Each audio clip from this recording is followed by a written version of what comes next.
today, as we've been reporting, the Qantas Group CEO Alan Joyce has advised the airline's board that he'll be forwarding his retirement by 2 months. It's taking effect immediately. For more analysis, let's bring Geoffrey Thomas, the editor at airlineratings.com. Jeff, good to see you. Thanks for your time. Pleasure. What do you think was going on behind the scenes here in the lead up to this decision? Why now? Oh, look, Alan's realised that he's the lightning rod for everything that's gone wrong with Qantas in the last 18 months. Enormous amount of media pressure, political pressure being applied to the airline by the union movement and all sorts of commentators across the country. It's really distracting the airline from getting on with remedying some of the problems that they've been dealing with. So he's sort of taken himself out of the picture, which then gives Vanessa Hudson a honeymoon period of 6 months to oversee the continual righting of the airline, if you like. At the moment, it's a massive distraction with Alan there.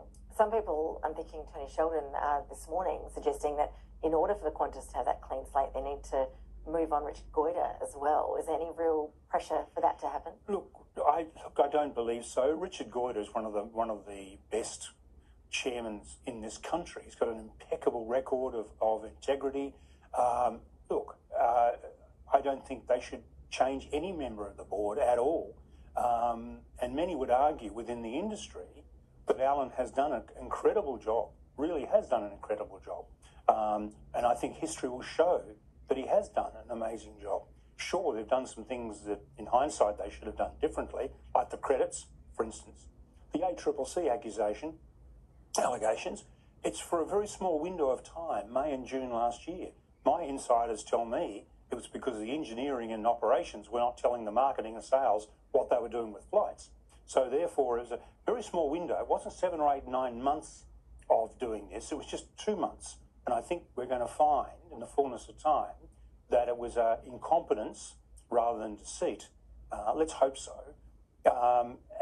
So Alan's unfortunately had to go because he's the focal point of all the problems. And he's going with a golden parachute. Just how golden is it? Well, yes, it is going to be golden. There's no question, because he has performed and met all the KPIs, etc., that were set for him. We have to remember that when he started with Qantas as the CEO, the share price was about 99 cents. He built it up to $7.50 before COVID, which then flowed through to shareholders, a lot of whom are superannuation funds, which flows through to everyday Australians. So he has really performed incredibly well from that parameter. Now, are our CEOs paid too much? Are they remunerated with too many shares? Well, that's another debate entirely. But Alan Joyce doesn't even make the top 200 when it comes to base salary. His base salary is about $2.6 million. His bonuses would get him up there, though. Well, they do, but the bonuses don't get him up to the highest paid CEO, which is Macquarie Bank Chief. My understanding, according to the AFR, on $24 million as a base salary. So, I think a bit of perspective here. But yeah, look, Alan's made some mistakes, no question about it. The credits was a bad issue. He said some things that he shouldn't have said.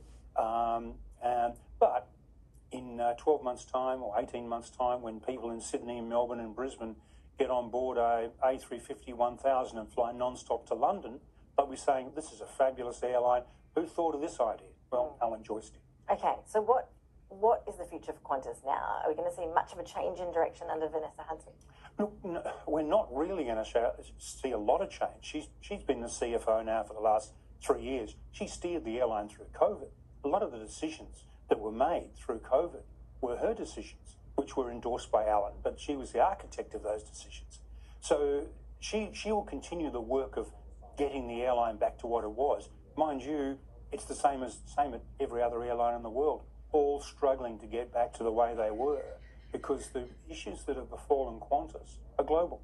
And they're far worse, in fact, in Europe than they are in Australia. But having said that, I think she'll bring a different style, a more inclusive style. I mean, if there's a criticism of Alan, it's sort of my way or no way kind of thing. That's one of the criticisms of him.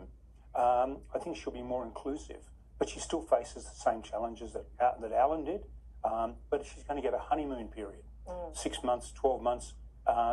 People won't be able to criticise her for some time, because she'll say, well, give me a chance, and it'll take the focus off Qantas and the problems, and give it some clear air to deal with these issues without this